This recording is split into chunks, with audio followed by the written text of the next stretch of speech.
છોટાઉદેપુર નગરના વિકાસને વધુ વેગ આપવા માટે વિવિધ વિકાસલક્ષી કામોનું ખાતમુહૂર્ત કરવામાં આવ્યું હતું।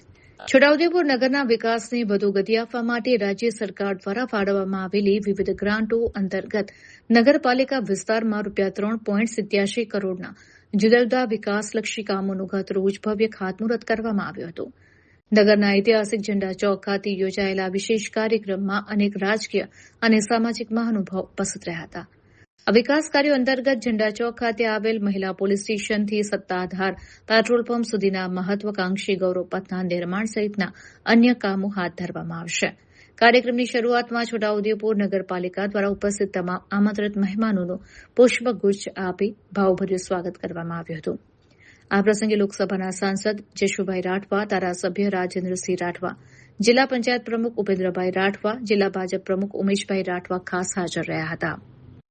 તેમની સાથે પૂર્વ રેલ રાજ્યમંત્રી નારણભાઈ રાઠવા, પૂર્વ ધારાસભ્ય શંકરભાઈ રાઠવા, નગરપાલિકાના પ્રમુખ, ઉપપ્રમુખ, કારોબારી અધ્યક્ષ અલ્પાબેન શાહ તેમજ નગરપાલિકાના ચીફ ઓફિસર ભાવિકકુમાર બરજોડા ઉપસ્થિત રહ્યા હતા। આ પ્રસંગે વિવિધ સમિતિના ચેરમેન, નગર વિકાસ સમિતિના સભ્યો, પાલિકાના સભ્યો અને મોટી સંખ્યામાં નગરજનોએ હાજર રહી વિકાસ કાર્યોને આવકાર્યા હતા। આ કામોથી નગરની સુવિધાઓમાં મોટો વધારો થશે। નમસ્કાર। આજે છોટાઉદેપુર નગરપાલિકા દ્વારા મહિલા પોલીસ સ્ટેશનથી સત્તાધાર પેટ્રોલ પંપ સુધી ગૌરવ પથ જે બનવાનો છે એ કામનું ભૂમિપૂજન કરવામાં આવ્યું, જેની અંદાજિત રકમ 309 લાખ જેટલી છે। સાથે જ ઓરસંગ નદી કિનારે ફતેપુરા વોટરવર્ક્સ જે આવેલું છે તેની પાછળ ઇન્ફિલ્ટ્રેશન વેલ બનાવવાનું કામ પણ હાથ ધરવામાં આવશે, જે આશરે 54,90,90,000નું જે કામ છે એનું ભૂમિપૂજન કરવામાં આવ્યું।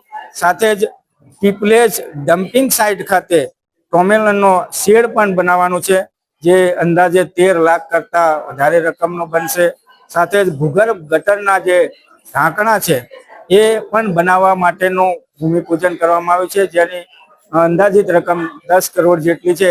આમ કુલ મળીને 3 કરોડ અને 87 લાખ જેટલી રકમનું આજે ભૂમિપૂજન કરવામાં આવ્યું। અને સાથે જ આજે જે નગર વિકાસ સમિતિ બનાવવામાં આવી છે એ સમિતિની બેઠક પણ રાખવામાં આવી। આ બેઠકની અંદર માન્ય ધારાસભ્યશ્રી, જિલ્લા પંચાયતના માન્ય પ્રમુખશ્રી અને પૂર્વ સંસદ સભ્યશ્રી અને પૂર્વ ધારાસભ્યશ્રી, નગરપાલિકાના પ્રમુખશ્રી, નગરપાલિકાના સભ્યો અને નગર વિકાસ સમિતિના સભ્યો ઉપસ્થિત રહી વિવિધ કામોની ચર્ચા કરી અને સમિતિ દ્વારા જે સૂચનો મંગાવવામાં આવે છે એ ગઈ વખતની સમિતિની સૂચનો હતા એ કામો પૂર્ણ થયા છે। આ વખતે નવા સૂચનો પણ મંગાવવામાં આવ્યા અને ચર્ચા કરવામાં આવી અને આવનાર સમયની અંદર નગરનો વિકાસ કેવી રીતે સારો થાય, આ છોટાઉદેપુર હરિયાળું છોટાઉદેપુર કેવી રીતે બને એ આ સૌ સભ્યો સાથે મળીને ચિંતા કરી છે। ત્યારે સૌ નગરજનોને હું ખૂબ ખૂબ શુભેચ્છા પાઠવું છું। વંદે માતરમ।